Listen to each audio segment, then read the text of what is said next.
ಅಂಬಿಗೇರ್ ಎಂಬ ಯುವತಿಯನ್ನ ಹತ್ಯೆ ಮಾಡಿದ ಆರೋಪಿ ವಿಶ್ವ ಅಲಿಯಾಸ್ ಗಿರೀಶ್ನನ್ನ ಪೊಲೀಸರು ಬಂಧಿಸಿದ್ದಾರೆ. ಈ ಬಗ್ಗೆ ಖಾಸಗಿ ಸುದ್ದಿ ವಾಹಿನಿಯೊಂದಕ್ಕೆ ಹುಬ್ಬಳ್ಳಿ ಧಾರವಾಡ ಪೊಲೀಸ್ ಆಯುಕ್ತೆ ರೇಣುಕಾ ಸುಕುಮಾರ್ ಮಾಹಿತಿ ನೀಡಿದ್ದಾರೆ. ವಿಶ್ವ ಅಲಿಯಾಸ್ ಗಿರೀಶ್ ಮೇ 15ರ ಮುಂಜಾನೆ 5:30 ಸುಮಾರಿಗೆ ಅಂಜಲಿ ಅಂಬಿಗೇರ್ ಮನೆಗೆ ನುಗ್ಗಿ ಚಾಕುವಿನಿಂದ ಇರಿದು ಹತ್ಯೆ ಮಾಡಿ ಪರಾರಿಯಾಗಿದ್ದ. ಸದ್ಯ ಶೋಧ ಕಾರ್ಯಾಚರಣೆ ನಡೆಸಿ ಆರೋಪಿಯನ್ನ ಬಂಧಿಸಲಾಗಿದೆ.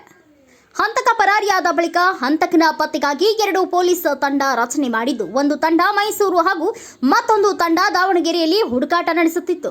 ಗುರುವಾರ ರಾತ್ರಿ ದಾವಣಗೆರೆಯಲ್ಲಿ ಆರೋಪಿಯನ್ನ ಪೊಲೀಸರು ಬಂಧಿಸಿದ್ದಾರೆ. ಇನ್ನು ಆರೋಪಿಯ ಬಳಿ ಯಾವುದೇ ಮೊಬೈಲ್ ಫೋನ್ ಇರಲಿಲ್ಲ ಮತ್ತು 15 ದಿನಗಳಿಂದ ಯಾವುದೇ ಮೊಬೈಲ್ ಫೋನ್ ಬಳಕೆ ಮಾಡಿಲ್ಲ ಎಂದು ವರದಿಯಾಗಿದೆ. ವಿಶ್ವ ಕಳೆದ ಹಲವು ದಿನಗಳಿಂದ ತನ್ನನ್ನ ಪ್ರೀತಿಸುವಂತೆ ಅಂಜಲಿಯನ್ನ ಪೀಡಿಸುತ್ತಿದ್ದ. ಆದರೆ ಅಂಜಲಿ ಆತನ ಪ್ರೀತಿಯನ್ನ ನಿರಾಕರಿಸಿದ್ದಳು ಎಂದು ಹೇಳಲಾಗಿದೆ.